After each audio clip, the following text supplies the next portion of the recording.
All right, folks, today is Wednesday. It's December 11th, and we got some important stuff. I specifically wanted to wait to do the rundown, today's rundown, till after the Fed came out. The Fed is not going to lower or raise rates. In their statement, they said they're leaving their benchmark interest rate alone and signaling that it expects to keep low rates unchanged through next year. That's very positive. That's really, really positive because they know nothing's going to get worked out with China. They know that they're going to have to keep rates stable.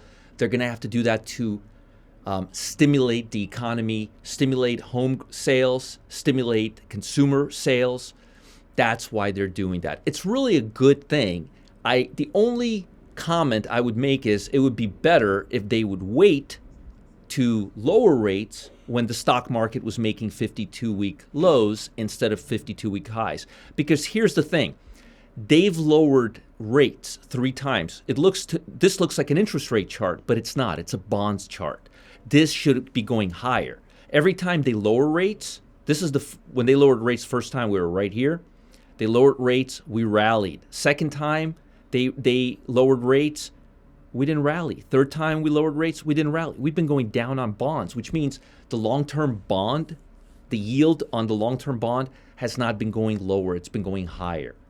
So the fact that they're keeping rates steady and telling us that they're going to keep rates steady for 2020 is positive. It's a positive thing, but I will say it's completely foreseeable.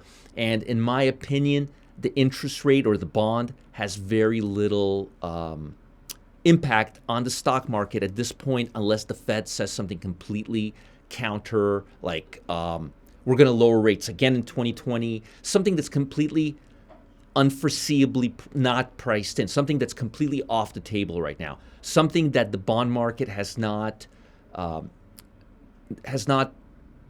appraised in its priced, so to speak, or has not priced in, so to speak. All right, so that's the bond market. The announcement came up, the bond market, long bond rallied about 0.79, not even 1%. Again, we're at the 50-day moving average. We may rally a little bit because stocks are, again, slightly overbought. But the overall stock market is congesting. Now, I told you on Monday, today is Wednesday afternoon, I told you on Monday that I don't believe this Fed announcement is going to create volatility. And I'm expecting the overall stock market to remain stagnant. Why?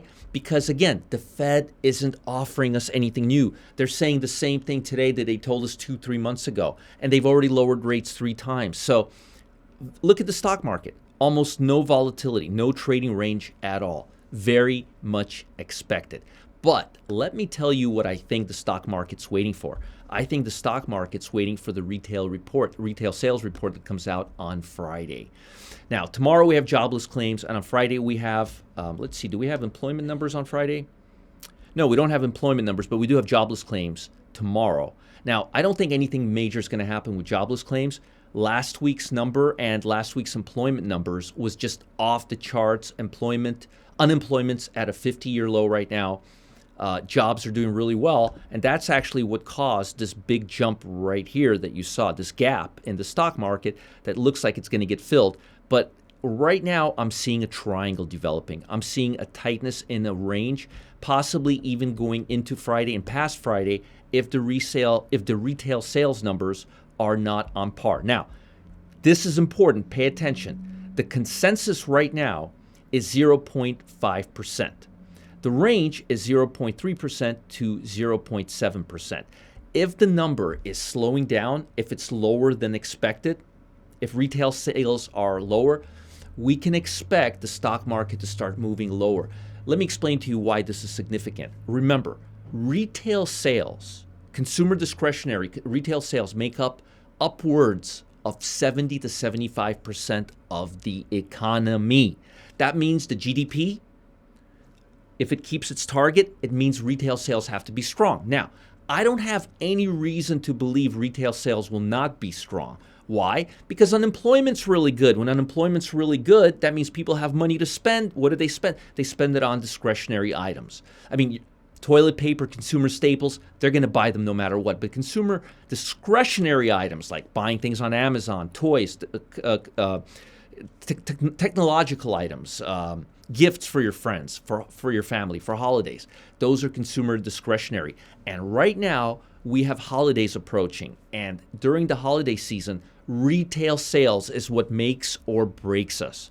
So it's really, really important to have a positive retail sales number. And if the number is 0.8 or 0.9, better than expected, we can expect a strong, strong Christmas rally or a beginning of a holiday rally. If, on the other hand, the numbers are not positive, if they're weaker, if they're below point, let's say if they're 0.1 or flat, that's not going to be positive for the stock market, and that's going to reflect negatively for the quarterly GDP report. Again, I'm just giving you both scenarios and how things can play out. But till Friday, I don't believe we're going to see a tightness. I think the market's in a wait and see mode, and I think retail sales are the most important numbers because, look, it's really hard for the jobless numbers tomorrow to be off. Not with the employment data that came off last Friday. I mean, it was just astronomical.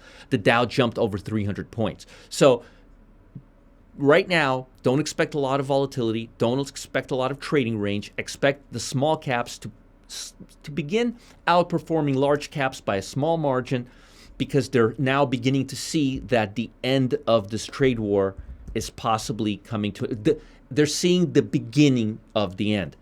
For example, notice here, we had higher highs, right? Notice the trend is higher here, but if you look at the S&P right here, the previous chart, you will see that the highs are lower. So again, for the first time since last August 31st or September 1st, small caps are starting to lead. That's really positive because ultimately small caps should always lead large caps because they have more speculative value, and speculative stocks always lead. They're more volatile, but they usually lead. And for the first time, for the last year and let's see, October, November, December, a year and 3 months, large caps have been leading. And that's not good. So finally, for the first time over the past few weeks, small caps have been leading, and I want to see continuation of that.